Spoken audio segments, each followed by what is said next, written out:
Selamat datang di Jakarta Content Week 2023 Currents. Makin maraknya kehadiran AI, media sosial, dan teknologi digital mengubah kehidupan manusia secara fundamental. Para pekerja kreatif mengevaluasi ulang peran mereka dalam menghadapi isu-isu seperti kesehatan mental, kesadaran konsumsi, ketahanan pangan, keberlanjutan, kesetaraan, dan inklusivitas. Melalui Currents, Jakten berusaha untuk menelaah bagaimana evolusi teknologi digital membentuk nilai kemanusiaan. Jakten diselenggarakan oleh Yayasan 17.000 Pulau Imaji dan Frankfurter Buchmesse. Kali ini kita akan berbincang-bincang dalam sesi Reach Bigger Market with Literary Agent, bagian dari Litfest, program yang membahas dunia sastra senantiasa menjadi garda depan dalam memperjuangkan nilai-nilai kemanusiaan. Saat ini, di tengah menguatnya gelombang politik kanan dan konservatisme di seluruh dunia, para pegiat sastra hadir mengimbangi dengan membawa tema dan isu mengenai inklusivitas. Melalui karya-karya sastra mutakhir yang dikenal luas oleh publik Indonesia dan mancanegara, kita diajarkan bagaimana kekayaan dan keberagaman spektrum manusia mesti dihargai dan diberi tempat untuk bersuara.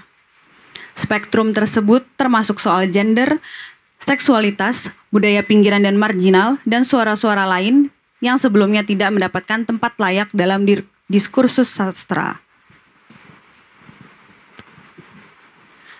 Dalam program Litfest 2023 ini, kita akan mengajak para penulis sastra dan orang-orang dalam dunia sastra yang memiliki perhatian pada isu inklusivitas tersebut. Sesi ini didukung oleh Pusat Pengembangan dan Perlindungan Bahasa dan Sastra Kementerian Pendidikan dan Kebudayaan Republik Indonesia. Moderator kita yang akan memandu diskusi hari ini yaitu Mas Yani Kurniawan. Kepada Mas Yani Kurniawan dipersilahkan.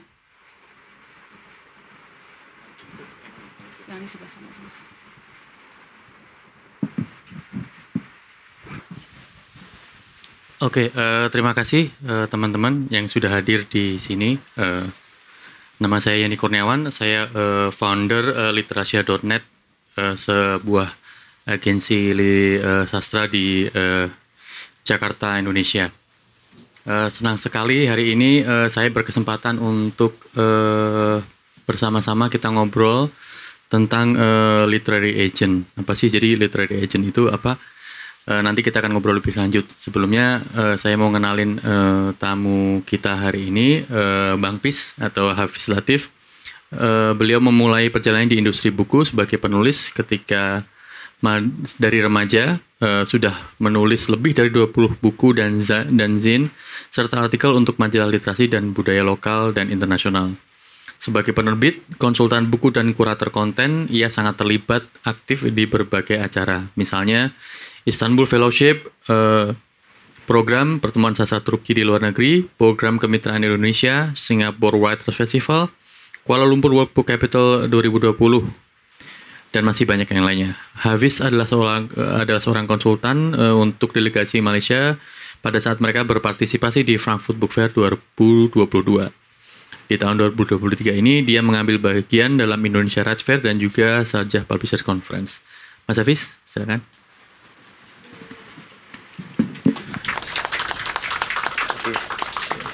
Terima kasih. Ya, perjalanannya aman? Aman, alhamdulillah. Lancar semuanya, Mas Yani. Terima kasih. Terus ya belajar menaiki kereta ya. Belajar menaiki kereta dari bandara ke Manggarai terus kemari. Ya. Oke. Jadi cerita sama teman ya.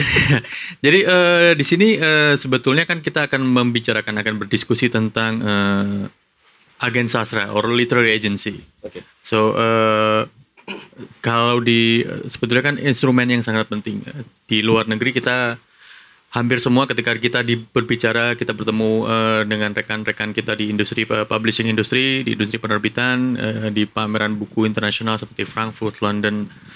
Lebih sering kita bertemu dengan agent daripada penerbitnya langsung. Dan untuk beberapa market tertentu, memang kita harus berurusan dengan agent ini. Jadi, namun sepertinya konsep agen sastra or literary agency is not really well known. Jadi belum terlalu menyatu dengan ekosistem di Indonesia paling tidak, atau mungkin di Malaysia dan di negara Asia Tenggara. Ada beberapa ada beberapa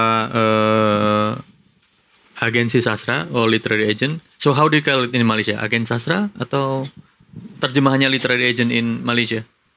Kalau terjemahan literary agent di Malaysia sekarang ini yang sering digunakan adalah ejen persuratan. Agen persuratan. Ejen persuratan. Okay. Tapi kalau di sini sepertinya saya lihat ada ejen sastra ya. Agen sastra. Ada juga yang menyebut agen naskah. Agen sastra, agen persuratan. Ejen persuratan ya. Oke. Agen sastra ini oleh literary agent adalah kalau konsepnya adalah mereka adalah middleman. Jadi mereka yang menghandle hubungan penulis, mereka manage penulis, mereka mengurus soal kontraknya dan mereka menyarikan penerbit untuk penulis ini. Lalu dikembangkan konsep itu ke sini, agen-agen ini butuh sebagai ujung tombak untuk memasarkan konten-konten para penulis ke pasar-pasar yang lain, seperti itu kira-kira. So kami ingin mendiskusikan itu. Jadi karena ini komponen industri yang relatif baru di Asia Tenggara. So mungkin bisa kita mulai dengan perkenalan apa sih bagaimana Rimau terbentuk, lalu siapa saja personelnya. So how does your company works? Can you try and ceritakan sedikit tentang Rimau Rights? Baik, siap. Terima kasih Mas Sani. Pertamanya saya nak ucapkan terima kasih kepada tuan-tuan dan puan yang hadir pada hari ini. Kerana saya percaya Mas Sani, hujung minggu pastinya sudah banyak agenda yang lain ya. Agenda keluarga, agenda sama teman-teman, pacar dan segala macam. Tapi petang ini setelah makan siang bisa hadir ke sini, saya ucapkan terima kasih banyak-banyak kerana bersama dengan kita. Dan saya mohon izin dengan teman-teman semua untuk sebagai pengenalan, kerana yang di depan ini juga Mas Sani kebanyakannya yang saya kenal kan, very familiar faces di sini juga. Terima kasih kerana hadir teman-teman.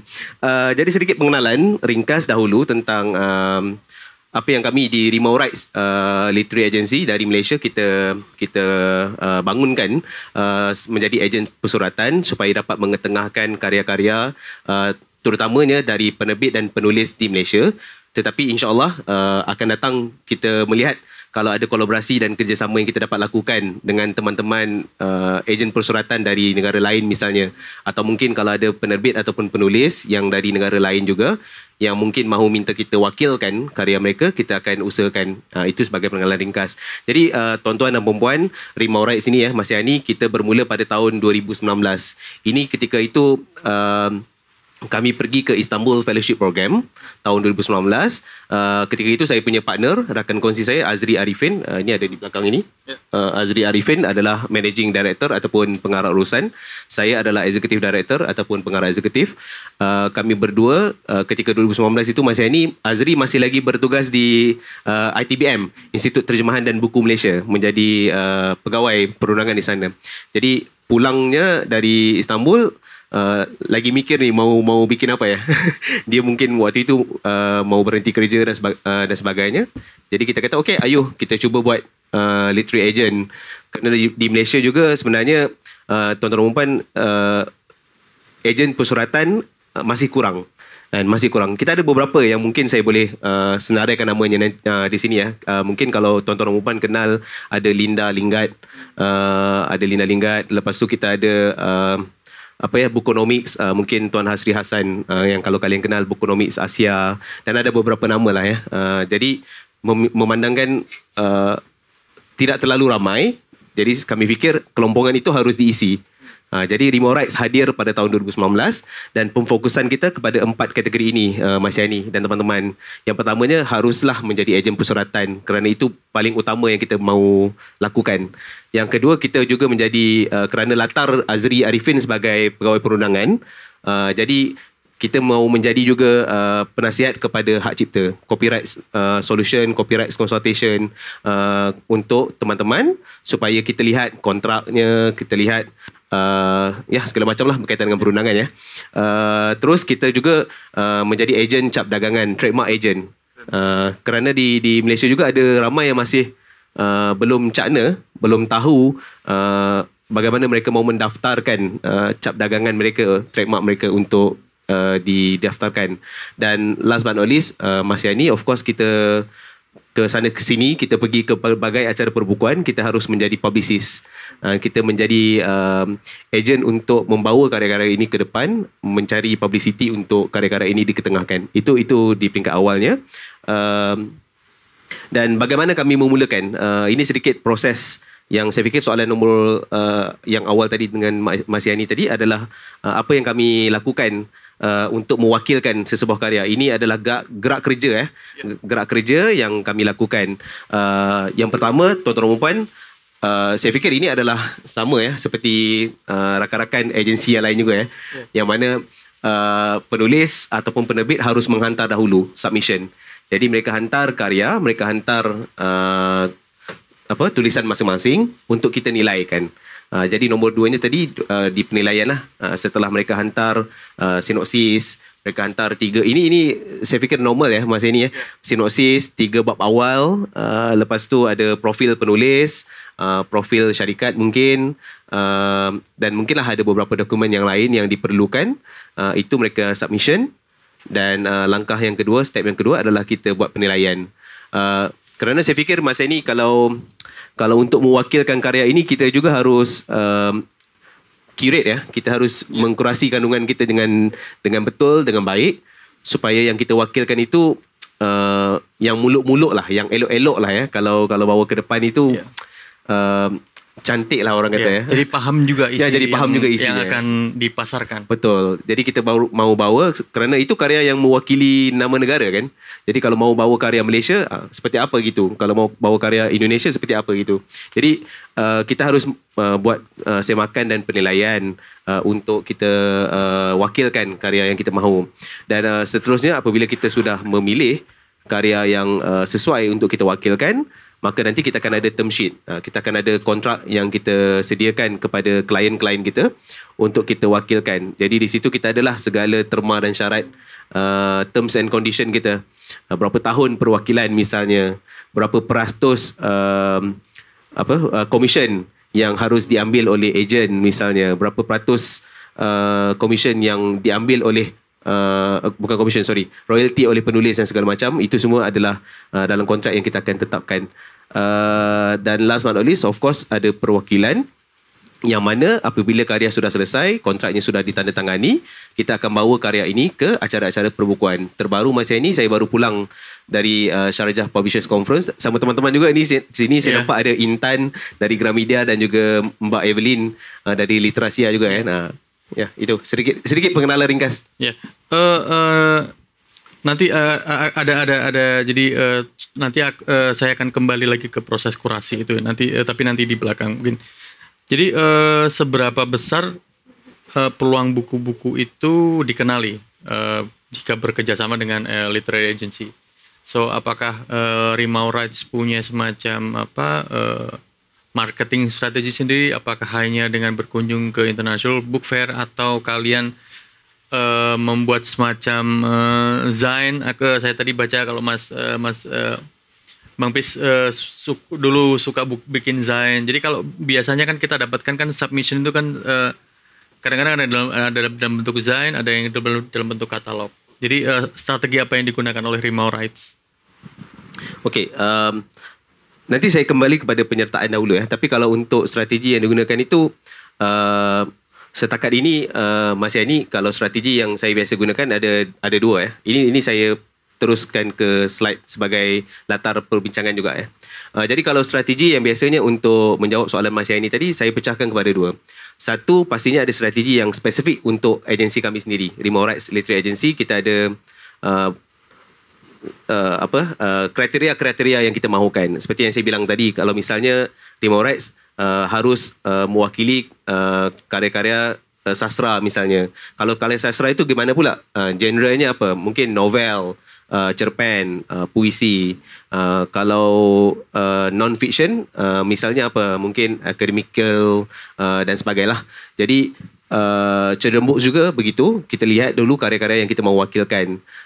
Itu kalau genre. Kalau pasaran misalnya, Rimau Rights buat masa ini kita menyasarkan untuk Southeast Asia. Dalam masa sama kita ada kembangkan juga masa ini ke Middle East dan beberapa kawasan yang lain. Jadi setiap kali kalau saya menyertai mana-mana acara licensing rights fair, selalunya appointment janji temu yang saya pilih itu harusnya dari negara-negara yang sekian-sekian gitu. Jadi tapi itu nombor satu, itu kalau dari Remo Rights sendiri ya. Tapi kalau yang keduanya harus disesuaikan juga dengan kehendak klien. Dan kalau kehendak klien misalnya baru-baru ini sebelum saya ke Sharjah, ada salah seorang klien kami di Remo Rights, mereka menyatakan minatnya harus novel, harus negara Korea dan Jepun gitu.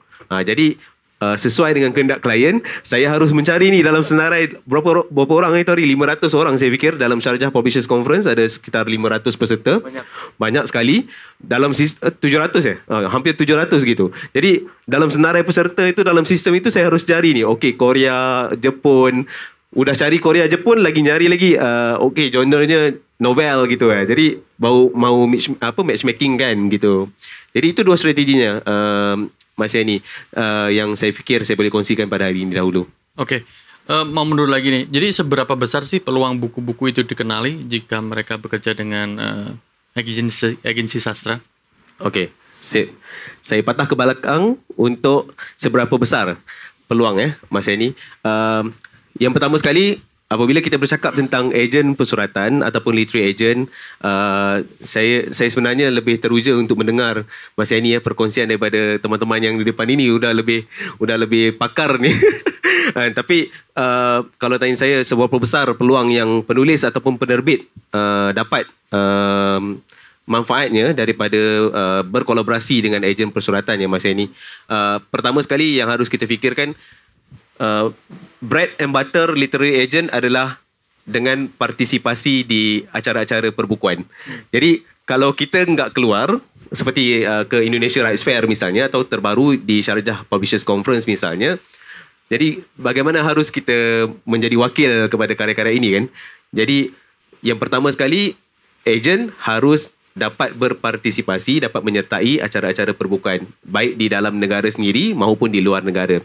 Dan saya tunjukkan dahulu ringkasnya, saya tunjukkan gambar pada tuan-tuan dan puan ini. Ini saya pecahkan kepada dua. Satu adalah penyertaan secara fizikal dan satu lagi adalah penyertaan secara maya ataupun online dan offline lah. So kalau offline, saya tunjukkan ini kenangan yang terbaru adalah di Sharjah Publishers Conference. Ini di depannya. Sebenarnya ada lagi dengan teman-teman dari Indonesia pun ada diambil gambar. Tapi saya pilih gambar saya seorang narsis Maaf teman-teman. Terus yang ini ini di meja saya, meja 203. Sebelah sini ada meja dari teman-teman Indonesia juga ada ni, Evelyn dan sebagainya. Jadi ini adalah buku-buku yang kita bawa. Jadi kalau tadi soalan tadi peluang bagaimana dapat diberikan oleh penerbit dan penulis, inilah peluangnya untuk dibawa karyanya ke peringkat antarabangsa, ke pasaran antarabangsa. Ini yang pertama, dengan penyertaan secara fizikal begini. Ini ketika saya di Frankfurt Book Fair tahun lalu bersama dengan salah seorang rakan. Allah Akbar. Maafkan saya lupa namanya. Penerbit Inggris, UK. Ini bukan, ini orang Allah Akbar. Tak apa, nanti saya kembali Saya kurang ingat namanya. Maafkan saya. Nanti saya ingat semula Kadir. Ya. Kadir ya? Ya, dari UK. Limas. Sepertinya tapi penerbit UK. Aku juga lupa namanya. Nanti saya lihat semula namanya. Saya kurang lupa ni. Okey, dan ini kalian harus kenal ni. Tapi orangnya enggak muncul lagi ni. Mana Ini ada Dian. Ini ketika saya Dian Andiani dari Pustaka Obor. Ini ketika kali pertama kami berurus niaga di Istanbul Fellowship Program 2019. Ketika ini saya beli buku ini. Jalan Tak Ada Ujung dari Yayasan Pustaka Obor. Terus diterjemahkan oleh isteri saya, Eja, Sayyidah Muizzah, untuk berada di sini. Jadi peluang pertama tadi Mas Yani untuk saya jawab soalannya adalah penyertaan di acara fizikal itu membawa karya-karya tuan-tuan dan puan untuk diketengahkan ke pasaran antarabangsa. Terus kalau secara maya juga kita ada online version. Ini bersama dengan Mustafa Turan dari Mediterranean Agency. Dulunya waktu saya mula-mula kenal dia di Damla, Turki. Tapi sekarang ini sudah ada agensi persuratan sendiri, Mediterranean Agency, Mustafa. Ni Sylvia dari Itali. Ini ketika kami menyertai acara secara online. Dian, udah muncul ya? Panjang umur ya. Saya patah balik gambarnya ke belakang. Ini ada kamu ni di sini. Okey, sip. Okey, terus ya. Ini juga secara online lah. Saya fikir ada di sini. Okey. Untuk menjawab soalan Mas Yani, ini peluangnya yang saya tunjukkan gambar tadi untuk menunjukkan peluangnya kepada teman-teman bahawa apabila tuan-tuan dan puan sebagai penulis ataupun sebagai penerbit ya, berkolaborasi, bekerjasama dengan ejen-ejen persuratan, literary agent, baik di Malaysia, baik di Indonesia ataupun di mana sahaja pun. Yang pertama sekali, berkolaborasi dengan ejen persuratan, pastinya kalian tuan-tuan dan puan sebagai penulis, sebagai penerbit akan mendapat jaringan perniagaan, networking. Kerana kami apabila keluar ke mana-mana acara perbukuan seperti hari ini, saya tak mungkin kenal Mas Yani kalau saya tak terlibat dengan acara-acara sebegini ya. Jadi ini networkingnya. Jadi kalau nanti mungkin ada teman dari Malaysia, saya mau nyari buku begini-begini, ada tak penerbit dari Indonesia yang berminat? Jadi networking ini digunakan oleh ejen. Itu yang pertama, networking. Yang kedua, pitching, perwakilan karya. Kerana tak mungkin semua acara perbukuan dalam dunia ini dapat dihadiri oleh semua ejen atau semua peserta.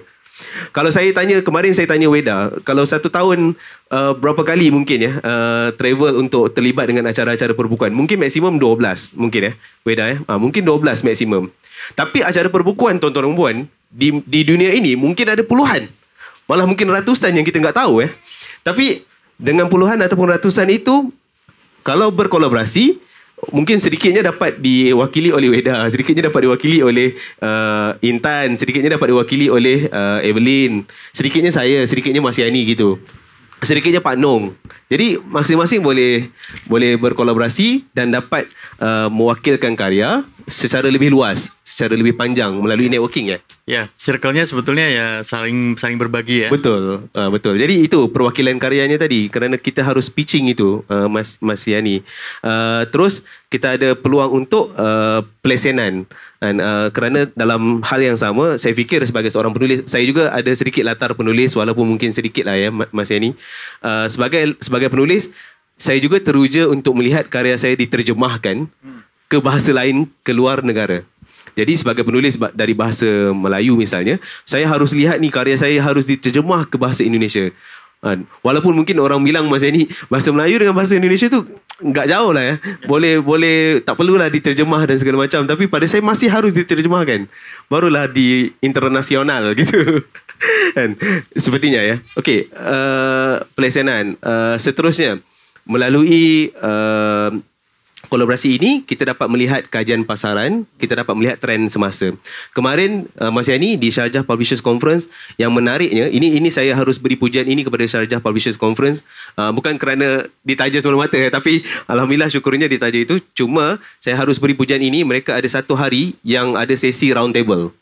Dan sesi round table itu sangat bermakna untuk kami sebagai peserta di sana, kerana ada banyak sekali meja-meja yang disediakan, ada pelbagai topik trend semasa yang kita sebagai ejen, bahkan mungkin kalau penulis dan penerbit yang ikut serta acara tersebut, mereka dapat tahu, oh ini bagaimana mau jual beli di Arab World misalnya, oh ini bagaimana mau jual beli di Korea, bagaimana mau beli di Jepun, apa lagi, topik yang paling simple yang kita tak terfikirkan sebagai ejen juga adalah bagaimana mau pitching karya pun ada juga dalam round table.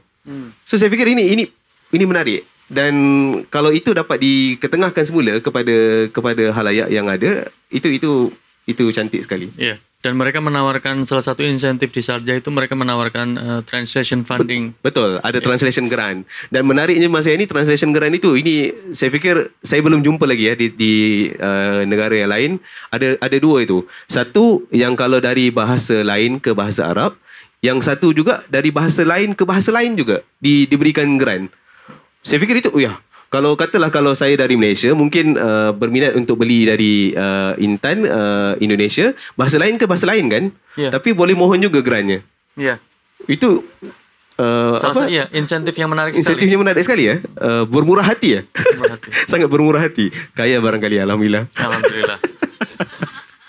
Okey, jadi itu tadi kajian pasaran trend semasa itu sangat menarik untuk kita lihat. Terus sebagai penulis dan penerbit yang mahu karyanya diketengahkan ke pasaran antarabangsa, berkolaborasi bekerjasama dengan ejen ni masa ini, ejen ada insight, ada maklumat berkenaan dengan analisis demografi dan juga maklum balas audiens. Seperti misalnya begini masa ini, saya teringat ketika saya di Frankfurt Book Fair tahun lalu, saya ada bawa satu novel. Saya tak perlu sebutkan novel penulis ini, tapi novel penulis ini dari Malaysia. Novelnya sangat tebal. Novelnya tebal. Saya fikir ini setebal ini. Jadi saya bawa ke Frankfurt dan saya ketemu sama appointment saya ketika itu. Dan waktu saya ketemu appointment itu, orang yang saya ketemu itu sebenarnya suka banget. Dia sangat suka sekali dengan novel tersebut, sangat suka dengan konsepnya. Tapi ada satu yang respons yang diberikan, feedback yang diberikan oleh orang tersebut adalah novelnya tebal. Pastinya kos terjemahan ini sangat mahal. Jadi itu respons ataupun maklum balas, feedback dari audiens itu yang kita perlukan supaya kita boleh beri semula kepada penulis. Jadi mungkin nanti untuk penulis ini, novel seterusnya mungkin dinipiskan sedikit gitu. Ya, feedback itu penting. Beberapa waktu lalu, waktu di Frankfurt, kami juga bertemu dengan kami membawa satu buku anak yang banyak sekali menarik minat, tapi feedbacknya hampir seragam. Kalau bisa buat 2 atau 3 buku lagi, jadi bisa dijadikan satu seri. Nah, itu akan lebih mudah untuk dipasarkan. Betul. Itu juga memang feedbacknya. Mereka bilang, ini kalau saya pecahkan, kalau saya berminat untuk beli licensing ini, kalau saya pecahkan 2 ini, ceritanya nanti akan terasing atau gimana ini kan. Terus saya bilang sama penulisnya kata tak bisa dipecahkan lah. Itu udah memang satu buku, dan sebenarnya dia baru saja melancarkan novelnya yang kedua, hampir tebal yang sama juga. Tetapi ya udah dikurangkan lah ya. Mungkin atas feedbacknya tadi aku nipiskan sedikit. Tapi ceritanya tidak boleh dipecahkan gitu. Jadi feedback itu penting tuan-tuan dan puan sebagai penulis, sebagai penerbit, dan mahu dapat feedback itu dari mana? Pastinya dari ejen-ejen yang mewakili karya tuan-tuan dan puan ke peringkat antarabangsa. Kerana mereka yang berinteraksi, mereka yang bertemu. Misalnya saya bertemu dengan siapa-siapa sajalah ya di 2 negara, itu feedbacknya. Sedikit lagi yang saya boleh lanjutkan masa ini adalah kerjasama strategik. Tadi saya sudah bilang lebih awal, strategic partnership ini adalah kalau mungkin berlakunya juga co-agency misalnya. Ini sebagai contoh co-agency. Jadi terutamanya yang berlaku ketika zaman pandemik kemarin, kita tak bisa travel kita tak boleh keluar. Jadi saya ada beberapa partnership yang kita buat dengan teman-teman dari luar negara untuk kamu tolong wakilkan karya aku kerana aku tak bisa ke negara kamu. Jadi kita juga tolong wakilkan karyanya, mencari penerbit ataupun penulis di sini. Jadi kita vice versa begitu. Dan itu harus berlaku. Itu tidak akan berlaku kalau tidak ada networking yang saya sebutkan pada awalnya tadi. Dan itu juga tidak akan berlaku kalau penulis sendirian mau mencari ataupun penerbit sendirian mau mencari tanpa melibatkan networking ataupun melibatkan ejen-ejen begini. Itu kerjasama strategik itu penting juga. Seterusnya, tadi saya tunjukkan gambarnya yang kita ke luar negara dan sebagainya.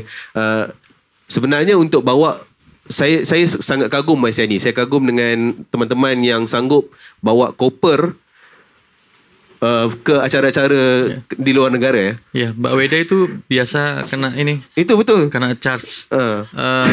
Extra charge. Ya, extra baggage itu biasa. Sudah biasa. Jadi udah langganan. Jadi kalau di counter check in itu kalau orang-orang lihat Mbak Weda udah oke nambah baggage gitu. Saya juga kemarin di Frankfurt terlebih 4 kilogram.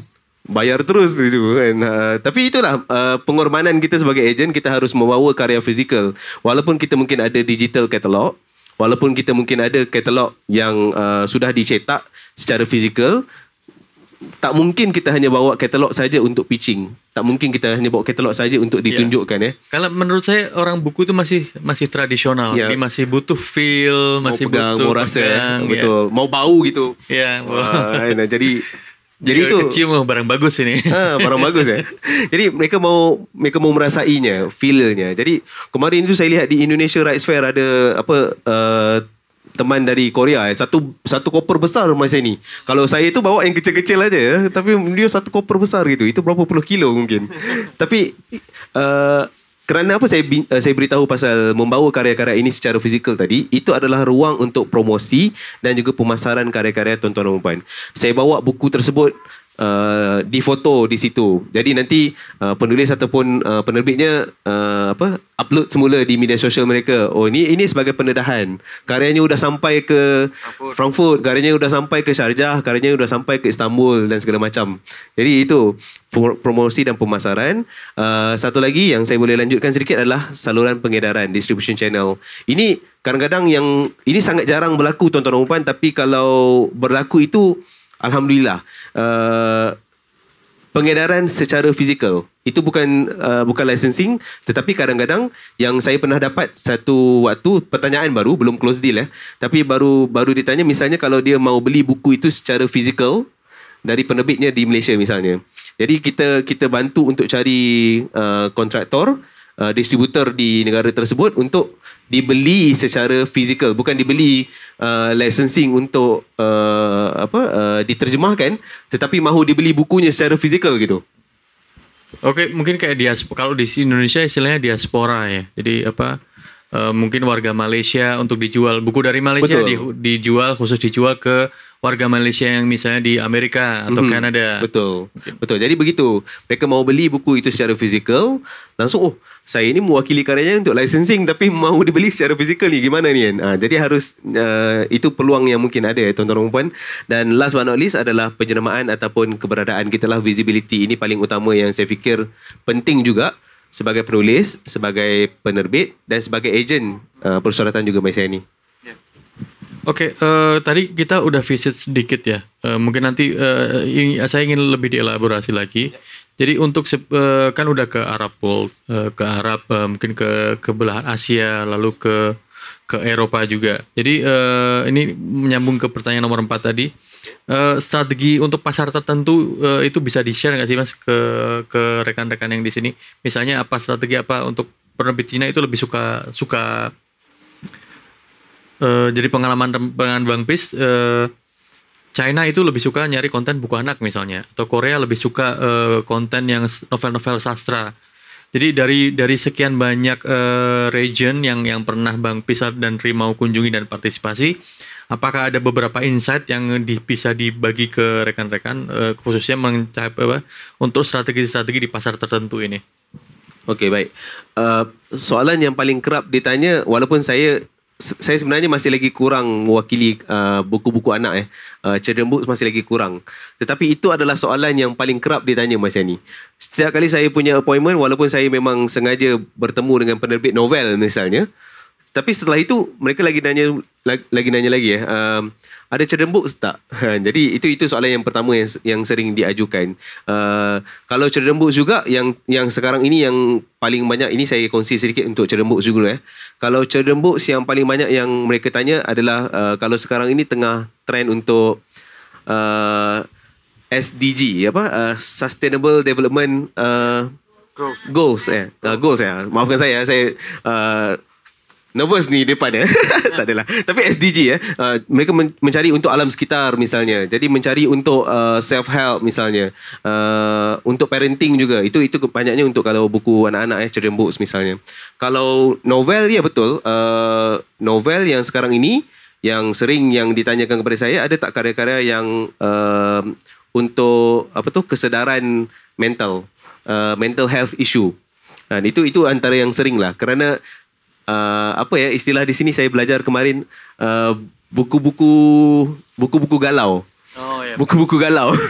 Kalau di Malaysia itu kita panggil buku-buku healing. Ya, okay. Buku-buku healing. Jadi trendnya begitu masa ini Kalau di Malaysia sekarang ini ataupun di Indonesia kemarin, saya pergi ke Jakarta, ke Jogja, mereka bilang buku-buku galau. Jadi saya seringnya ditanyakan tentang itu, mau mencari buku-buku yang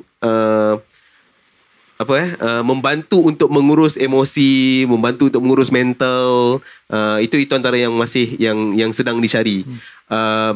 Tapi kalau saya sendiri, misalnya kalau kami di More Rights, ataupun kalau saya punya syarikat penerbitan sendiri, Legacy Ohad, yang saya usahakan dengan isteri saya Eja, kami itu kalau mencari buku, novel dan sebagainya, kami mencari karya sastra dan kami mencari kritik sosial. Okay. Kan? Itu tema utama yang kita cari adalah kritik sosial.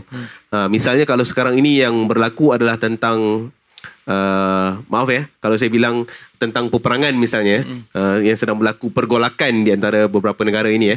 Jadi pergolakan ini kritik sosialnya apa? Kalau ada yang menarik yang boleh kita angkat, yang kita ambil, kita akan ambil untuk kita terjemahkan misalnya. Jadi itu antara yang saya fikir yang saya nampak yang ada lah Mas Yani. Oke. Ini mungkin pertanyaan yang terakhir sebelum kita nanti ngobrol lebih lanjut dengan teman sesi diskusi. Jadi kan tadi kita udah bicara ke International Book Fair. Mas Bang Pis barusan mention juga kalau rekanan-rekanan atau partner yang di luar negeri itu menyebutkan kami lagi mencari novel inilah, kami lagi mencari dengan tema inilah. Ketika nanti Bang Pis pulang dari this International Book Fairs, bagaimana dikelola, apakah itu masuk ke elemen kerjasama dengan agensi atau partner kayak misalnya penerbit, penulis yang jadi klien Rimau, apakah itu termasuk hal yang dikomunikasikan juga ke mereka? Jadi for example, I'm your client, saya kliennya Bang Pis informasi di negara A, B, C sedang mencari konten A, B, C, mencari konten tentang mental health gitu, kamu punya enggak? Atau kalau misalnya kamu belum punya, kamu bisa create gak? Is that something that part of itu apakah salah jadi bagian kerjasama Bang Pis dengan klien-klien Rimau misalnya? Yes, of course. Mas Yani, kerana yang saya bilang tadi ada dua strategi utamanya. Yang pertama tadi apa yang difokuskan oleh agensi sendiri, tetapi dalam masa sama kita sesuaikan dengan apa yang klien mahukan. Jadi mungkin ada slide nextnya. Oh ya. Mungkin ini ya. Okey, sip. Jadi tuan-tuan dan puan, saya panggil ini sebagai proses simbiosis antara penulis, penerbit dan juga ejen persuratan. Ini harus kerjasamanya saling menyokong lah, saling mendukung lah ya. Jadi kita harus faham kalau kami sendiri misalnya sebagai ejen, kita harus faham pemfokusan model bisnes kita apa. Niche kita apa. Kalau tadi saya bilang niche-nya adalah karya sastra, dan novel misalnya. Jadi novelnya bagaimana, kritik sosial misalnya, dan kita juga harus melihat potensi karya lokal yang ada untuk kita bawa ke depan, selain daripada untuk membawa karya luar masuk ke dalam. Sebab kalau klien saya tadi, saya ada dua jenis klien ya, Mas Yani dan teman-teman, ada dua jenis klien. Satu, klien yang fokus untuk karyanya diwakilkan untuk dibawa ke pasaran antarabangsa. Satu lagi, ada klien yang dia juga mahu mencari untuk kita scouting, untuk kita cari karya-karya dari luar untuk bawa masuk ke Malaysia mereka sebagai penerbit misalnya. So you do export and import? Yes, of course. Kita buat dua-dua. We do both export and import. We do both also for buying and selling rights. So bila kita beli rights itu, kita harus tanya dulu kepada klien kita, kamu cari apa? Kamu cari genre apa? Dari negara apa misalnya. Jadi kalau misalnya kemarin di ASEAN Rights Fair, ketika itu di Pesta Buku Antarabangsa Kuala Lumpur saya bekerjasama dengan teman saya Emre Can dari Introtema Agency Turki. Jadi Bang Brewok. Bang Brewok. Bang Brewok, ya betul. Kemarin di Indonesia Rights Fair juga ada beliau di sini. Jadi Brewok atau Jenggot?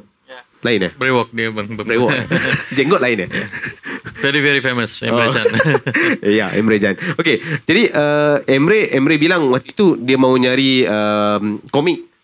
Ketika dia ke ASEAN Rights Fair, dia mau cari komik. Jadi dimintanya kami untuk bantu matchmaking kan intro tema waktu itu dengan Gempak Stars dengan Kadokawa.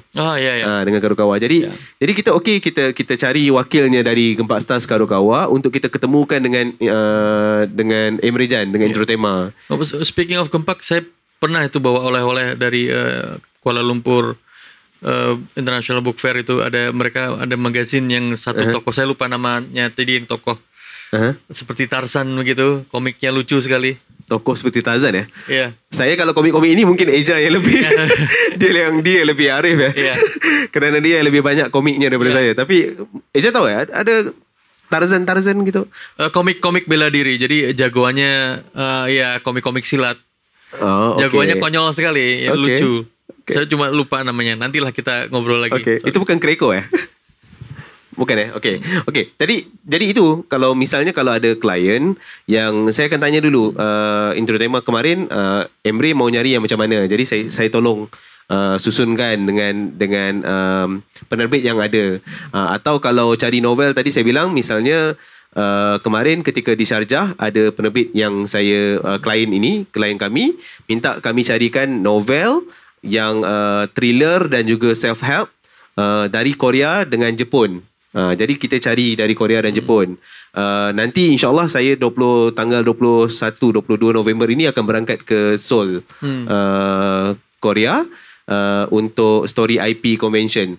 Jadi yang itu juga klien mau cari karya-karya dari Korea misalnya. Jadi memang terfokus terus ke Korea begitu. Oke.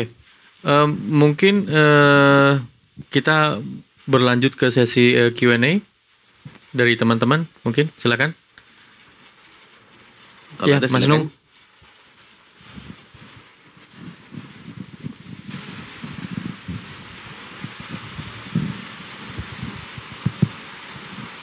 Berdiri atau enggak? Duduk saja. Menarik sekali. Soalnya tadi yang ditanyakan Mas Yani tadi ke Bang Fis, saya ingin mengembangkan saja. Tadi misalnya ke China, sebenarnya mereka apa sih yang cocok gitu. Nah, tadi kan Bang Fis menyebut masalah apa Asia Tenggara ya. Kira-kira bagaimana sih minat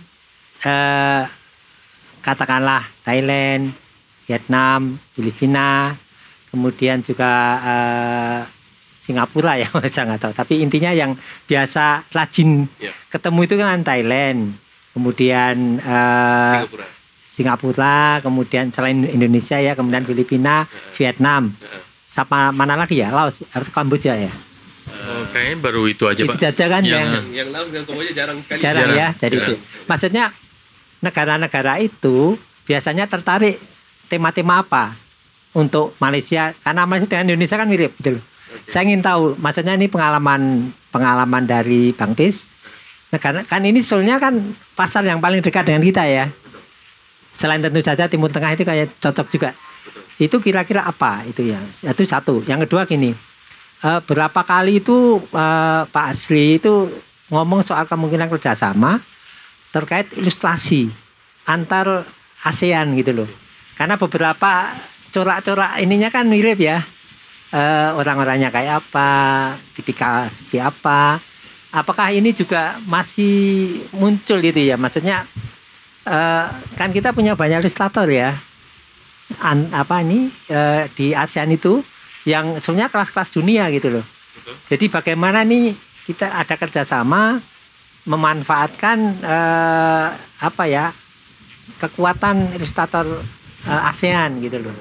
Ini apakah ini juga masih bunyi ini soal ini?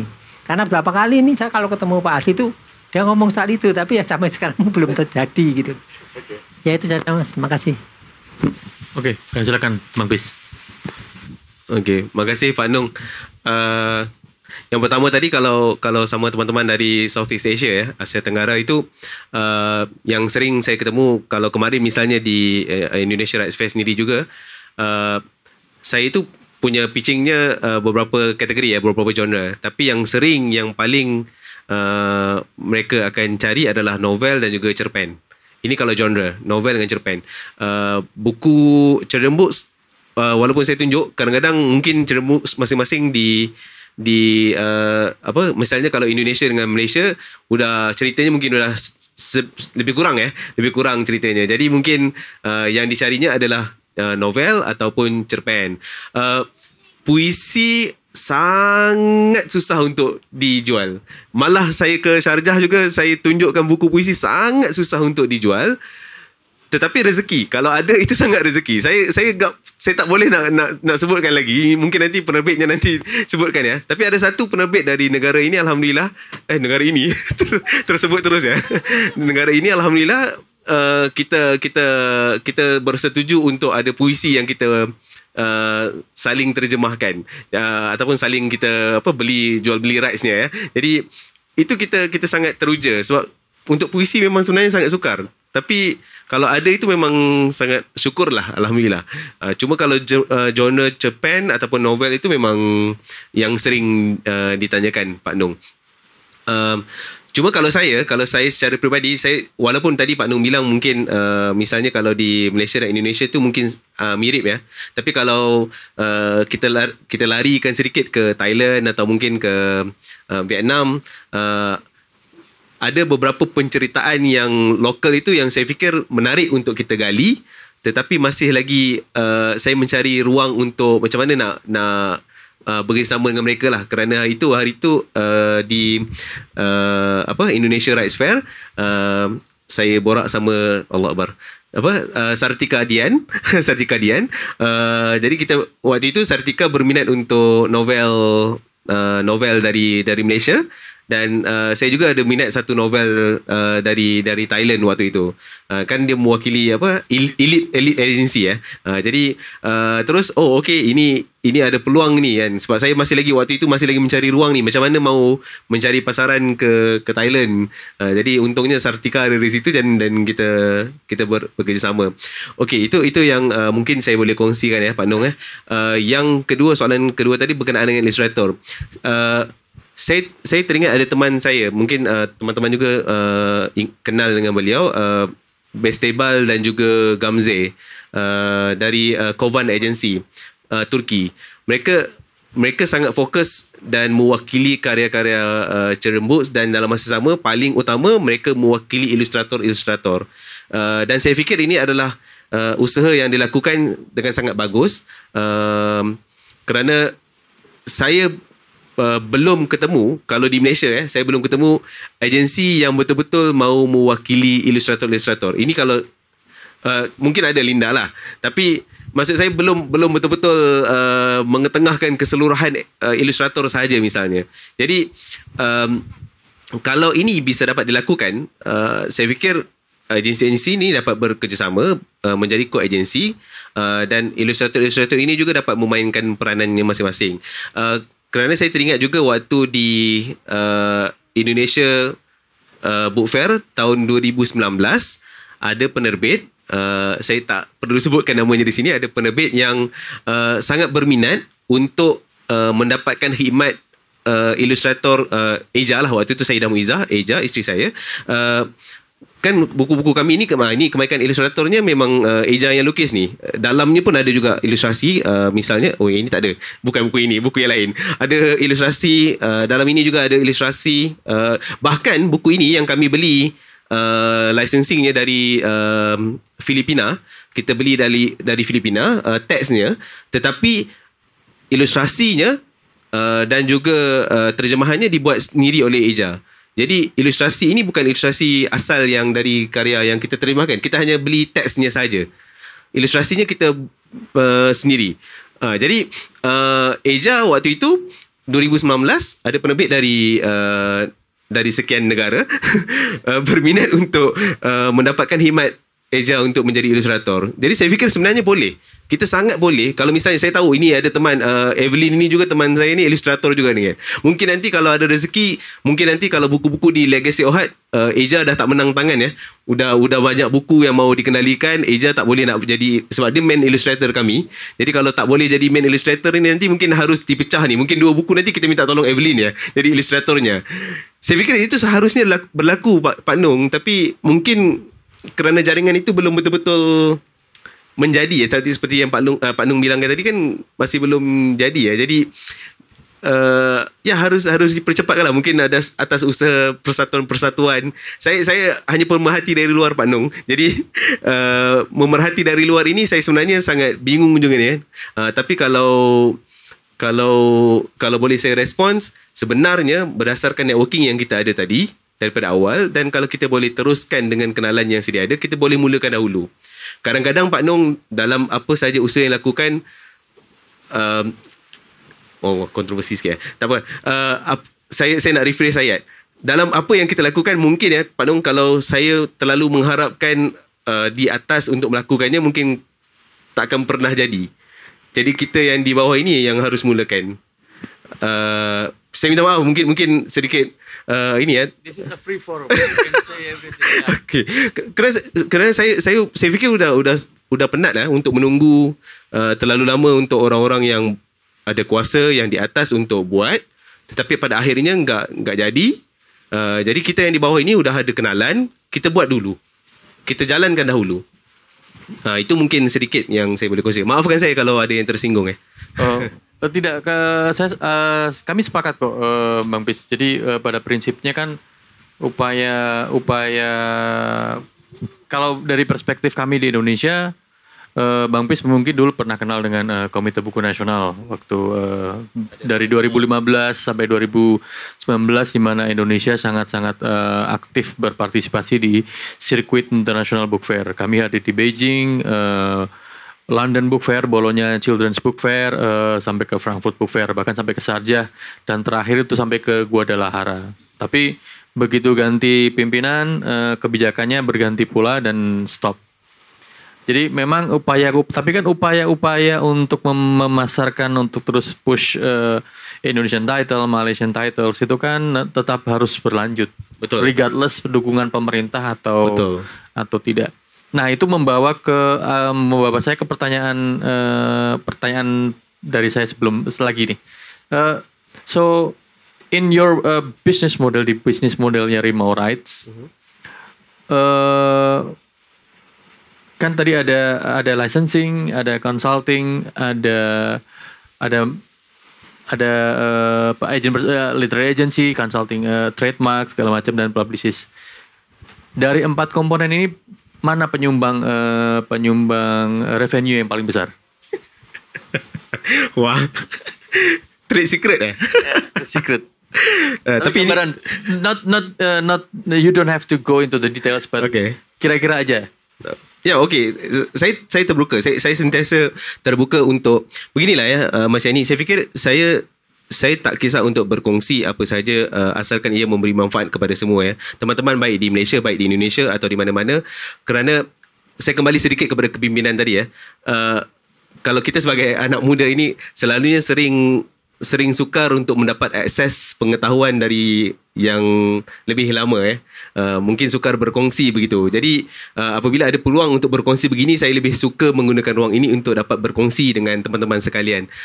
Kalau tanya saya, daripada semua yang ada ni, Mas Yani, yang nombor 1 yang tak ada di sini sebenarnya iaitu training.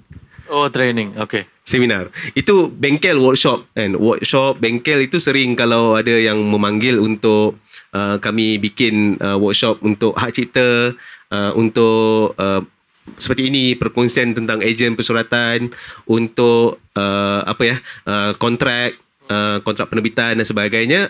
Workshop-workshop begitu memainkan peranan untuk menjadi sumber kewangan juga. Itu yang pertama. Yang kedua, pastinya kalau untuk inilah yang penasihat hak cipta tu, licensing tadi, kerana kami juga seperti yang saya bilang pada awal tadi, kita punya latar Azri Arifin ada latar perundangan. Jadi kadang-kadang ada klien-klien kami ini yang walaupun kita bukan mewakilkan karya mereka untuk ke acara luar negara, tetapi mereka ada minta kita review kontrak misalnya. Kontrak penerbitan di antara penerbit dengan penulis, kontrak penerbitan antara penerbit dengan penerbit misalnya, ataupun kadang-kadang kontrak yang dibikin oleh ejen dengan penerbit misalnya. Itu semua kadang-kadang walaupun dia bukan klien kita untuk kita pergi bawa karyanya ke licensing fair, rights fair, tetapi mereka minta kita review. Jadi atas latar Azri sebagai pegawai perundangan, dia review kontrak tersebut. Jadi itu lebih mendatangkan wang jugalah. Kerana saya fikir Mas Yani juga, ini soalan Mas Yani juga sudah tahu ya. Maksud saya, menjadi ejen persuratan itu is a long game. Long game. Komisionnya sebenarnya tak seberapa. Dikit ya. Kalau mungkin saya boleh berkongsi di sini, mungkin sekitar 10 ke 15% mungkin ya. Itu normal commission yang diterima oleh ejen.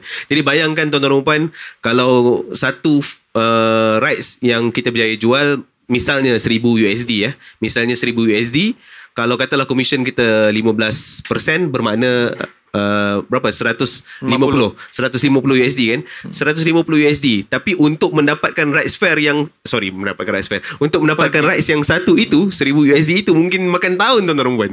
Mungkin 3 tahun dealnya. Jadi 150 USD 3 tahun. Ya.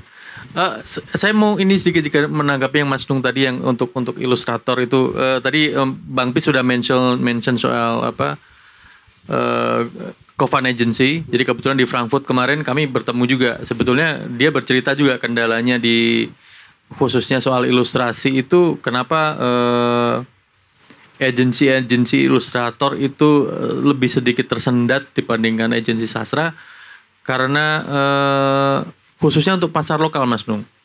Pasar lokal jadi disarankannya ya kita nggak usah pegang pasar lokal. Jadi misalnya saya berkontrak dengan salah satu ilustrator dengan Randy misalnya. Jadi urusan Randy di Indonesia biar Randy sendiri yang handle. Tapi urusan Randy di luar negeri baru kami yang handle misalnya seperti itu. Jadi karena balik lagi karena ke revenue yang tipis itu tadi, makanya udah revenue tipis harus berbagi dengan agent begitu misalnya. Itu makanya kami disarankan untuk strateginya ya ini biarkan ilustrator lokal ini untuk pasar lokal biarkan mereka yang handle, unless kecuali kalau nanti mereka baru mau tolong dong bantuin ini baru nanti kita bantuin handle. Tapi awalnya strateginya seperti itu. Mungkin kalau nggak tahu ya kalau Borobudur berminat juga mungkin jadi agensi ilustrator. Belum ya. Belum. Bang Pis, kami ingin tahu nih, saya yakin teman-teman juga ingin tahu success story-nya apa. Jadi tapi kita mulai dari low. Jadi agent itu kan pasti ada low-nya, ada high-nya. So what is your cerita paling low selama jadi agency itu apa? Dan cerita paling high, your most success title for example is what? Bisa diceritakan nggak? Bisa di-share nggak? Menjadi agency menjadi agent sukses, bukan sukses, maksudnya yang cerita yang paling low apa ya. Saya itu nampaknya macam positif banget semua tak ada yang low tak ada. Sebenarnya saya fikir mungkin yang paling low sekali masa ini adalah di peringkat awal ketika mau bermula. Dan kerana pastinya semua agensi, apatah lagi ini satu area yang sangat niche yang sangat kurang orang mau bikin. The struggle is real. The struggle is real. Orang mungkin lihat, aku ke sini, aku ke situ, overseas. Kan enggak ada teman yang bilang kamu ni tak lekat di Malaysia. Kan sering keluar tapi yang keluar itu mungkin yang dilihatnya berjalan-jalan saja tapi mencari wangnya. Kalau ditaja alhamdulillah, tapi kalau enggak ditaja itu sendiri mau nyari wangnya gimana ni jadi the struggle is real bak kata Mas Yani. Jadi di peringkat awal kita mau memastikan bahawa penulis dan penerbit kesediaan mereka untuk menggunakan khidmat ejen persuratan, literary agent itu penting. Itu di peringkat awal. Apatah lagi kalau masih belum dikenali. Maksudnya Rimo Rights baru katalah baru sebulan begitu Siapa Rimo Rights? Apa yang Rimo Rights lakukan? Bagaimana kita mahu memastikan bahawa nanti kalau kita bayar servis Rimo Rights ini akan bagi ROI pulangannya kepada kita, return of investmentnya kepada kita balik. Apa janji-janjinya yang Rimo Rights boleh berikan kepada aku sebagai klien ataupun sebagai penulis misalnya. Jadi memastikan ataupun meyakinkan klien itu di peringkat awal itu yang sebenarnya sukar. Tak seperti mungkin masa ni tak seperti kalau di luar, kebanyakan di negara luar yang mungkin ejen sudah lebih mapan Misalnya kalau penulis, kalau di luar negara penulis sudah boleh bukan sudah boleh, memang kena melalui literary agent dahulu untuk pergi ke penerbit. Tapi kalau di Malaysia penulis masih boleh direct dengan penerbit. Ejen tak perlukan. Beda, ekosistemnya kan berbeda. Ekosistemnya berbeza sangat. Jadi penulis tak perlukan ejen pun boleh terus direct dengan penerbit. Jadi macam mana ejen mau cari makan orang kata mau carma kalau di Malaysia ada istilahnya carma. Cari makan. Jadi bagaimana mau carma kalau penulis boleh direct dengan penerbit misalnya. Jadi itu di peringkat awal. Kalau masa ni kalau saya fikir itu yang paling sukar. Jadi tahun yang pertama itu secara jujurnya tuan-tuan rumah, tahun yang pertama itu memang kita negatif. langsung bakar wang. Bakar wang keluar ke acara-acara luar negara begitu, langsung bayarlah segala macam, tapi wang masuknya Aduh. ada tapi ya Allah, Kalau besar pasak daripada tiang. ya betul lah kan. Jadi itu kalau yang low lah. Kalau yang antara yang saya fikir antara yang sukses tadi saya sudah bilang, licensing game ni adalah long game. Jadi bila long game, kita juga ada 2 tahun pandemi ya. Kami bermula 2019. Jadi waktu itu kita baru start engine. Kita baru mau momentum, baru pulang dari Istanbul Fellowship Program 2019. Awal 2020 kita pulang Istanbul Fellowship sekali lagi, March 2020, terus pandemi. Wah, ini udah start engine, udah mau tekan minyak dengan laju, tiba-tiba harus tekan brake. Jadi 2 tahun itu sebenarnya sangat sukar untuk sustain the business, apatah lagi mau mencari pasaran. Jadi kerana itu kita baru memulakan balik pada tahun 2021 2022 baru mula semula, dan baru pergi ke Frankfurt dan sebagainya. Dan alhamdulillah, walaupun dengan sedikit kesukaran itu, tarik brake dan sebagainya, in total yang rights yang kita berjaya jual ataupun beli sekarang ini, in total yang sudah ada dalam tangan sekitar 15. Dalam tempoh saya buang, maafkan saya tolak tahun 2020 dan tahun 2021 ya Mas Yani. Jadi tahun 2019 pun sudah hujung. Jadi saya ambil sepenuhnya adalah pada tahun 2022 dan 2023 ini. Jadi untuk 2 tahun gerak kerja yang kita betul-betul full throttle untuk menjalankan bisnes ini, in total dalam lebih kurang 15 itu pada saya sudah cukup aman lah untuk saya, tenang lah orang kata, walaupun komisionnya belum besar, masih lagi sebenarnya bakar wang, ROI-nya belum dapat sepenuhnya, tetapi paling tidak 15 itu sudah ada. Dan saya fikir dengan 15 ini insya-Allah kita gerak ke depan lagi lah, insya-Allah. Dan sebetulnya kalau menurut saya sebetulnya licensing itu kalau dari mungkin saya ini bicara dari pribadi ya. Saya nggak tahu Bang Pis nanti sepakat atau enggak. Tapi ketika saya atau kami di Literasia berhasil menjual atau melisensikan buku, itu sebetulnya kalau menurut kami tak semata bisnis. Ada semacam nation pride gitu. Buku Indonesia, ada Indonesia coy. Buku Indonesia diterjemahkan dan diterbitkan di luar negeri. Apakah pride yang sama berlaku juga untuk Rimo Rights? Betul, saya sepakat dengan Mas Yani. Kerana itu di awalnya tadi saya bilang, sebagai agent kita juga harus curate konten ataupun buku yang kita wakilkan. Kerana kalau berjaya menjual licensing tersebut ke luar negara, itulah karya dari Malaysia yang kita ketengahkan. Itulah karya dari Malaysia yang kita harus banggakan. Sama juga kalau tadi Mas Yani, inilah karya Indonesia coy kan. Jadi begitu. Tapi kalau Malaysia Malaysia boleh. Ada Indonesia coy, jadi Malaysia boleh lah ya. Malaysia boleh gitu. Oke, mungkin ada lagi pertanyaan dari teman-teman? Ya, silakan. Silakan.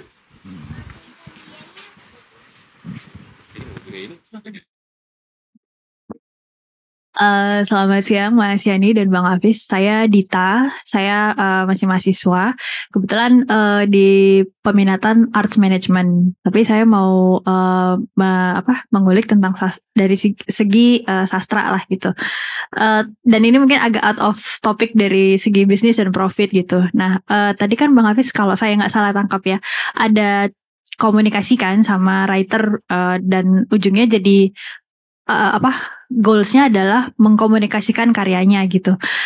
Boleh diceritain nggak Bang Hafiz proses komunikasi, nge-build rapport sama penulisnya, ceritanya, terus gimana Bang Hafiz memproses, menganalisis itu, terus outputnya jadi gimana menjual ide itu ke misalnya ke pameran-pameran gitu tentang karyanya. Lebih di proses kreatifnya gitu sih. Itu aja. Terima kasih Bang. Langsung jawab. Okey. Makasih tadi apa namanya Dita ya. Okey. Makasih Dita. Okey, saya mungkin boleh paparkan ini ada ya? Bisa di semula? Anin bisa minta tolong di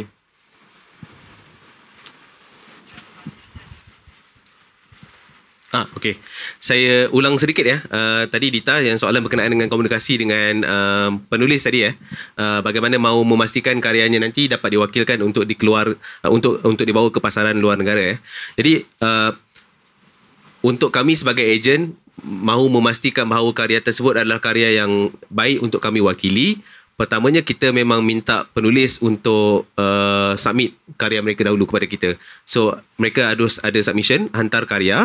Kalau lihat di proses yang pertama itu tadi, sinopsis, ada 3 bab awal, ada profil penulis, ada profil penerbit. Dan setelah mereka menghantar itu, kalau nanti setelah penilaian, untuk maklumat lanjutnya, kadang-kadang kami ada 2 cara.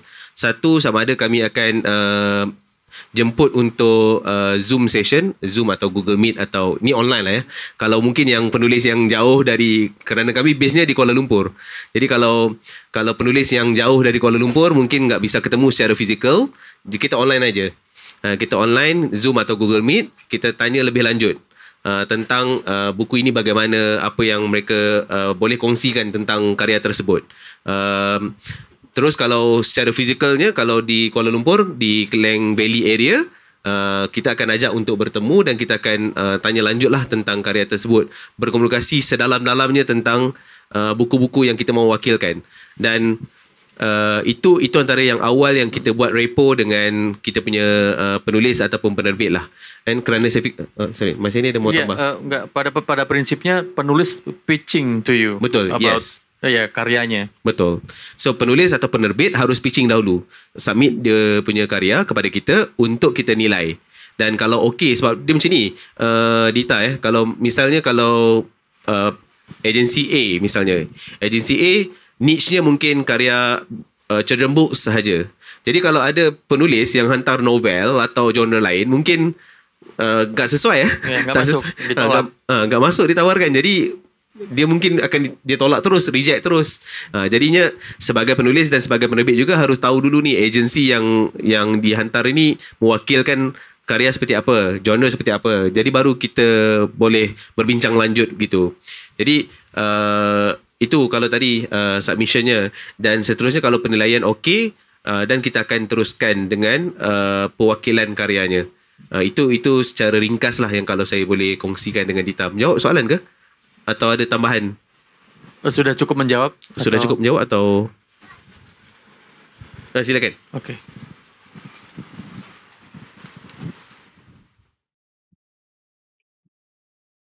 Terkait pitching tadi, berarti biasanya poin-poin prioritas yang kita incar dari penulis tuh apa gitu, Bang? Apa yang kayak template banget harus disampaikan gitu, sehingga kita menilai, agensi menilai, oh ini layak jual dalam artian gitu.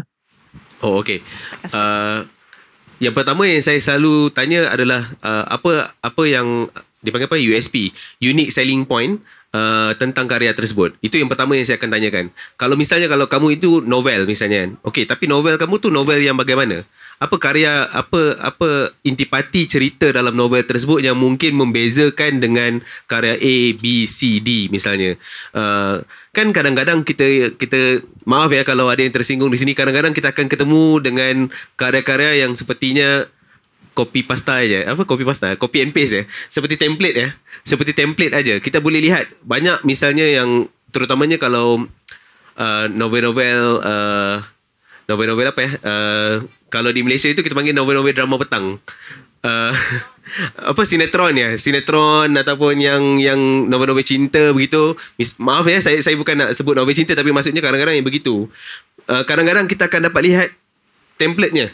Maksudnya okey, hanya tukar mungkin yang A ni, novel A ni karakter utamanya, hero-nya ustaz. Kan karakter novel B ni karakter utamanya, hero-nya mungkin abang bomber. Gitu ya. Orang jalan ditabrak mobil.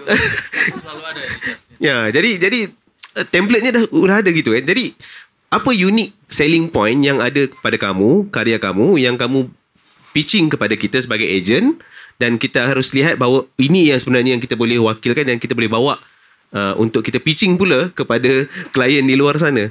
Jadi itu yang pertama yang saya fikir unique selling point lah. Yang kedua yang selalunya saya tanya juga, kalau ada ini bonus ya Mas Yani dan teman-teman. Bonus kalau penulis itu atau penerbit itu atau buku yang dihasilkan itu ada pencapaian tertentu. Misalnya kalau dia sudah bestseller, bukunya sudah bestseller, penulisnya sudah menang banyak award. Kalau penerbitnya juga mungkin sudah menang banyak award. Jadi ini semua adalah bonus point kepada kita sebagai agent untuk kita beritahu. Kadang-kadang misalnya begini ya, kemarin saya dapat satu masa ini di Sharjah. Saya itu terpumpan bila ditanyakan soalan ini. Saya pitching ada satu karya ini, saya namanya A misalnya, namanya A. Itu kalau di Malaysia itu walaupun udah menang award, tapi nggak banyak award yang dimenang. Cumanya kan masih lagi mungkin seperti apa ya? Kalau orang bilang, maaf nak sebut, mungkin orang bilang sebagai jago kampung ya. Sepertinya hanya di Malaysia saja yang dikenali begitu. Namanya mungkin belum dikenali di international. Jadi bila yang bertemu dengan saya ini tanya, okey, harga licensing ini berapa ni? Saya macam berminat untuk beli karya ini, tapi harga berapa? Jadi saya waktu itu saya sengaja sebutkan dahulu, aku mau jual ini 1000 USD. Terus dia bilang 1000 USD. 1000 USD itu sangat mahal untuk nama penulis yang aku tak kenal kan. Kerana aku juga ada beli aku juga ada beli licensing Haruki Murakami lah segala macam yang sebenarnya harganya boleh mungkin kalau dia tipu, saya tipu tuan-tuan dan puan.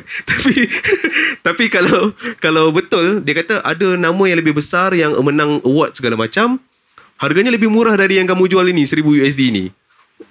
Aku jadi macam terkesima ya, macam sudah, macam mana aku nak jawab ya. Jadi itu kalau ada award mungkin sangat membantu. Saya relatekan dengan jawapan tentang kalau ada award tadi ya. Jadi kalau penulis ada award ataupun penerbitnya ada award, yang international itu akan jadi bonus point yang lebih. Kalau local pun alhamdulillah masih lagi boleh menjadi bonus point. Itu sedikit lah yang boleh. Tapi kalau Mas Yani, kalau situasi yang saya hadapi tadi, bagaimana Mas Yani? Apa yang mungkin Mas Yani akan lakukan? Saya pula jadi moderator ya. Iya, jadi sebetulnya kalau balik lagi ke konsep awal partnershipnya ya, mundur dulu sedikit. Sebetulnya penulis itu memulai bisnisnya is business owner. Kamu misalnya sebagai penulis, bisnis kamu adalah usahamu adalah menjadi seorang penulis. Jadi kalau misalnya bisnis tukang soto ya dia akan jadi tukang soto, bisnis mobil dia akan jual mobil. Bisnis penulis adalah dia menjadi penulis. Dan untuk mengembangkan bisnis butuh partner, rekanan bisnis. Disinilah agensi datang untuk menjadi partner bisnisnya. Agensi sebelum masuk ke penerbit. Ekosistemnya sebetulnya yang umum dikenal di luar negeri seperti itu. Jadi di luar negeri, di Amerika misalnya, nggak bisa ujuk-ujuk ngirim naskah ke penerbit. Walaupun sebagus itu, walaupun mungkin the next Harry Potter, nggak akan dibaca. Karena mereka ada filtering dulu. Nah, filteringnya itu melalui agent-agent yang mereka sudah percaya. Betul. Jadi misalnya saya sebagai penerbit, saya udah berpartner sama dengan Bang Pis. Saya udah percaya apapun yang Bang Pis kirim ke saya pasti bagus, misalnya begitu. Jadi teman-teman penulis, ada yang penulis yang aspiring writer, mereka akan riset segala macamnya. Tugas mereka adalah membuat karya yang kira-kira cocok dengan yang Bang Pis cari, lalu ditawarkan. Ada yang namanya query letter, jadi mereka bikin bersurat kayak pitching, benar-benar kayak pitching. Bang Pis, saya seorang penulis, saya membuat karya tentang pengungsi yang yang terusir dari negaranya, misalnya begitu. Di negara barunya dia mengalami banyak tantangan A, B, C, tapi dia bisa survive itu. Jadi ada pitching produk yang harus memukau untuk dibaca oleh Bang Pis. Itu belum selesai sebetulnya. Jadi itu kan baru marketing, kayak baru iklannya gitu kan, baru nanti setelah ketemu naskah, kayak aku tertarik nih sama bukumu, boleh nggak kirim naskahnya? Nanti baru di situ. Idealnya juga nanti Bang Pis ada yang namanya agency desk editor gitu kan. Jadi dia agency ini akan memberikan insight. Oh, ada sebaiknya kalau menurut kami, kalau misalnya kamu mau diterbitkan di sini, di penerbit ini, kayaknya karakternya harus kamu tambahin sidekick, misalnya seperti itu. Jadi ada proses editorial ya Bang Pis. Nah, kalau aku ditanya gitu, kalau tadi ada pertanyaan begitu, susah juga jawabnya. Seenggak-enggaknya mungkin aku kalau digertak begitu mungkin aku akan ngibul Bang Pis.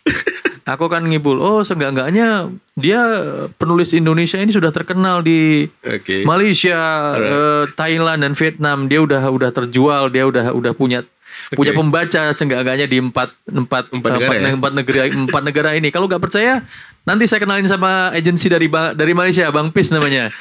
Anda boleh tanya itu penulis saya terkenal atau enggak, tapi sebelumnya saya brief dulu Bang Pis. Ya, nanti ada orang namanya Kadir misalnya mau datang Bang Pis nanya penulisku, bilang dia terkenal di Malaysia gitu kan. Makanya itu tadi manfaat networking. Ya, manfaat networking, endorsement itu networking itu penting di agensi karena begini. Siapa tahu bukunya Dita bikin buku. Bukunya menurutku bagus. Tapi kebetulan aku tawarkan ke Malaysia Bang Pis yang kebetulan buku anak. Sementara buku situ novel gitu kan. Nggak cocok. Tapi Bang Pis di Malaysia punya networking bagus juga. Oh, kayaknya aku tahu nih penerbit yang cocok dengan ini. Dikenalkan lah begitu. Jadi pentingnya networking juga di situ gitu loh. Jadi kalau karya bisa di-endorse juga. Lalu bisa ditawarkan juga kayak sebenarnya konsepnya ke agency. Jadi meskipun bukan barangku tapi bisa jadi nanti dari situ kita juga sama-sama dapat komisi kan yang gitu Bang Pis. Betul. Nanti kita bagi 2 aja ya. Ya bagi 2. Oke, mungkin ya terakhir kita masih punya 5 menit. Ya silakan.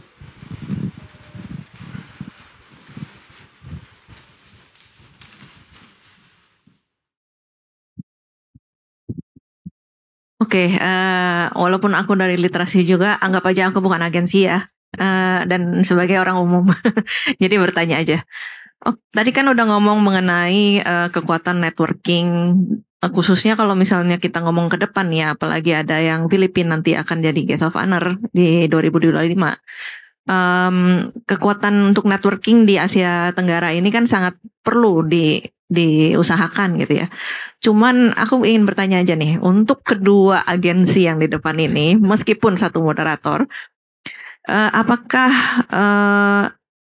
kayaknya kita semua punya mimpi ya untuk bisa menggolkan buku-buku khususnya ya Indonesia, Malaysia ke pasar yang big boss itu, the big five.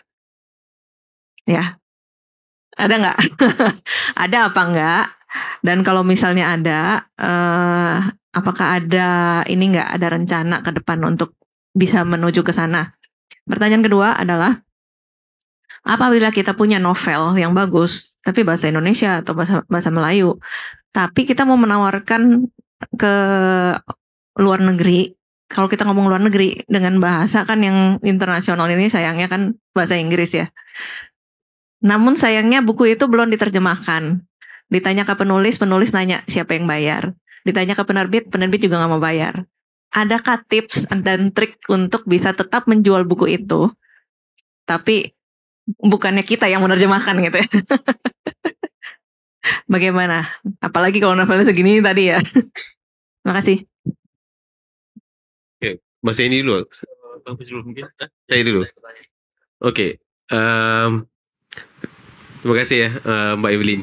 Yang pertama tadi saya mungkin tak punya jawapan. Nanti Mas Yani mungkin ada jawapannya. Tapi untuk yang soalan yang pertama tadi saya tak punya jawapan yang solid lah ya buat Mas ini. Sebab saya fikir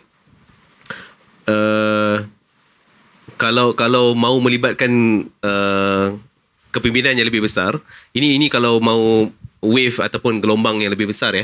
Kalau untuk gelombang yang lebih besar, saya fikir itu harus memang dari kepimpinan yang lebih tinggi, yang lebih atas. Cuma seperti yang saya bilang tadi juga, mungkin kalau usahanya sudah dilakukan, kita harapkan dan kita doakan yang baik-baik aja supaya ianya terhasil dan supaya ianya menjadi ya. Terutamanya kalau especially for Southeast Asia region, kalau ada persatuan-persatuan penerbit misalnya, ataupun kalau ada agensi-agensi persuratan yang memang sudah berkolaborasi, misalnya kalau ada, silakan kita doakan dan kita akan dukung sepenuhnya usaha itu. Kenapa Weda? Tetapi kalau di peringkat kecil-kecilan seperti kami di Rimorex misalnya, kita tidak kita belum bernaung di mana-mana persatuan atau segala macam ya. Jadi kami punya gerakan mungkin lebih masih lagi di peringkat bawahan ini, masih lagi menggunakan networking yang sedia ada. Kita bekerjasama dan kita bergerak dengan apa yang kita ada. Jadi misalnya kalau tadi kalau saya kenal mungkin kalau di Indonesia saya kenal Literasia, saya kenal beberapa, saya hanya terus dengan mereka untuk melihat apa potensi yang kita boleh lakukan bersama-sama untuk ke depan misalnya. Sebab again kita punya topik hari ini adalah reach bigger markets with literary agents, and I think sesama literary agency juga harus saling memanfaatkan, saling bekerjasama untuk menguatkan. Itu jawapan saya lah. Kalau mungkin nanti Mas Yeni ada jawapan yang lain ya. Atau Mas Yeni mau jawab dulu yang satu itu? Sebetulnya kalau dari pertanyaan yang kedua tadi, seberapa itu akan jadi pilihan personal sih. Kalau misalnya memang kita tidak dapat, memang betul bahwa salah satu pintu untuk menawarkan karya kalau di internasional adalah dengan bahasa Inggris, karena mungkin sinopsis akan dibaca dalam bahasa Inggris, penawarannya akan dibaca dalam bahasa Inggris. Tapi saya belajar dari beberapa teman penerbit, memang penerbit itu kan kalau di Indonesia mungkin ya, saya nggak bisa bicara seperti di Malaysia. Lebih ke, kalau penerbit kecil kan lebih ke yang belum kelas corporate kayak Gramedia, mungkin lebih ke passion ya, bisnis passion. Saya pernah ngobrol dengan beberapa teman penerbit indie yang dengan senang hati akan menerjemahkan sendiri 1 atau 2, 3 bab untuk mencoba push judul buku mereka ke luar negeri, dan ada beberapa yang berhasil. Jadi networking itu kan sebetulnya nggak cuma networking antara agensi atau penerbit. Penerjemah pun punya networking gitu kan. Jadi saya ingat kemarin di Frankfurt saya mengantarkan buku dari penerbit Majin Kiri untuk yang sudah terbit di Jerman waktu itu, orang-orang utimunya Felix Nesi, terbit di Jerman. Bukan penerbit yang menawarkan. Jadi justru penerjemahnya yang push buku itu dan dia berhasil merekomendasikan buku itu ke salah satu penerbit di Jerman dan terbit bukunya begitu. Nah, kalau misalnya ada inisiatif yang besar ya untuk mencoba bergabung. Jadi kan salah satu pertanyaan kalau sebagai agensi, kalau kita mau menjual buku ke luar negeri kan udah terjual di mana aja nih buku ini gitu kan. Kan waktu itu kemarin ada, apalagi dengan ada Philippines jadi Guest of Honor di Frankfurt 2025.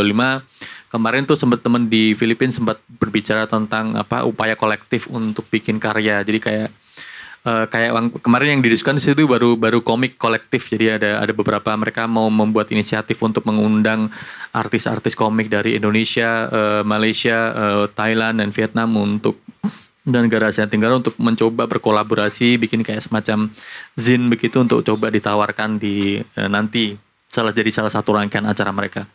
Tapi ya upaya kolektif kalau kecil-kecil gini mungkin yang lebih besarnya sih bagaimana cara penerbit atau circle penerbitan di Asia Tenggara lewat asosiasi-asosiasi penerbitannya bisa mencoba push satu agenda besar untuk paling enggak collective translation funding atau production funding untuk penerbit-penerbit di Asia Tenggara. Misalnya Mas Hafiz, misalnya saya di IKP, saya akan mengusulkan ke Asosiasi Penerbit Malaysia, ini adalah 10 buku yang kami pilih dari Indonesia untuk diterbitkan di Malaysia. Jadi ada upaya kolektif tukar, barter lah begitu. Jadi masing-masing negara membiayai upaya penerbitan dan penerjemahan itu. Jadi seenggaknya kalau misalnya udah ada Indonesia, Vietnam, Malaysia, Thailand, Philippines terlibat, Bang Pis bisa bawa buku ini udah diterbang. Kan cukup terjadi nih Bang. Buku ini already published 4 countries. Ya kan? Walaupun itu yang dijualnya di tetangga sendiri misalnya. Seperti itu kira-kira. Saya sepakat dengan Mas Yani. Sebetulnya memang tadi saya mau tambahkan yang soalan daripada Evelyn tadi juga, yang itu sebenarnya kalau boleh kita ambil kesempatan di sini untuk menyeru dan memberi tekanan kepada pemerintah terutamanya, kerana misalnya kami Mas Yani, untuk pengetahuan semua, kita di Malaysia kita tak ada geran terjemahan. Kita tak, sebelum ini pernah ada alhamdulillah, tapi sekarang ini sudah tak ada geran terjemahan. Dan sebagai literary agent, antara soalan paling utama juga yang sering diajukan adalah Do you have translation grant? Itu adalah soalan yang paling popular juga yang sering ditanya. Dan kalau untuk menjawab Evelyn tadi misalnya, kalau pemerintah sebetulnya harus boleh memberikan sekian-sekian dana lah sekian-sekian dana untuk terjemahan atau untuk membantu terutamanya. Sebab saya percaya Mas Yani, saya percaya sebenarnya selain daripada penulis-penulis besar yang sedia ada yang mungkin sudah mencipta nama sebenarnya ada lebih ramai penulis-penulis terutamanya yang tadi yang Mas Yani sebut yang independent writer ataupun independent publisher yang sebenarnya juga mempunyai kualiti karya yang baik yang mungkin belum mendapat peluang dan ruang untuk diangkat, untuk diketengahkan. Dan kalau ada dana sebegini, saya fikir ini akan sangat membantu kepada mereka lah untuk diterjemahkan. Mungkin di peringkat awal macam Mas Yani bilang tadi, tiga bab awal diterjemahkan saja dahulu. Itu mungkin sama teman-teman lah. Mungkin kalau saya misalnya saya nak terjemah buku dari Turki misalnya. Saya ada teman yang memang orang Malaysia yang memang belajar bahasa Turki misalnya. Saya minta tolong teman-teman saya je dulu. Misalnya, boleh tak kau tolong terjemahkan 3 bab ini kan? Nanti insyaAllah lah aku belanja makan. Misalnya, dia traktir makan aja. Tapi kalau ada lebih rezeki, silakan bayar terjemahannya gitu. Oke. Boleh kita tepuk tangan untuk Bang Pis? Terima kasih. Oke, karena waktunya sudah habis juga. Terima kasih rekan-rekan yang sudah berpartisipasi. Terima kasih juga khususnya Bang Pis jauh-jauh dari Malaysia untuk berbagi bersama kami di sini di Jakarta Content Week. Mewakili Jakarta Content Week 2023, sekali lagi terima kasih untuk partisipasinya teman-teman. Semoga diskusi singkat kami bisa mencerahkan atau membantu teman-teman untuk lebih berkembang lagi, maju bersama perbukuan di Indonesia dan Malaysia. Oke, masih ada beberapa area, kalau misalnya nanti mau berkeliling, kami masih punya area board games, area exhibition, area community di atas di lantai 3. Mungkin nanti setelah ini bisa berjalan-jalan di sana. Nanti ada juga acara diskusi dengan Marion Bloom di lantai 4. Nanti rekan-rekan bisa cek jadwal penuhnya di www.jakten.com. Sekali lagi terima kasih dan semoga kita bisa berjumpa lagi. Oke. Terima kasih sekali lagi tepuk tangan untuk Bang Pis.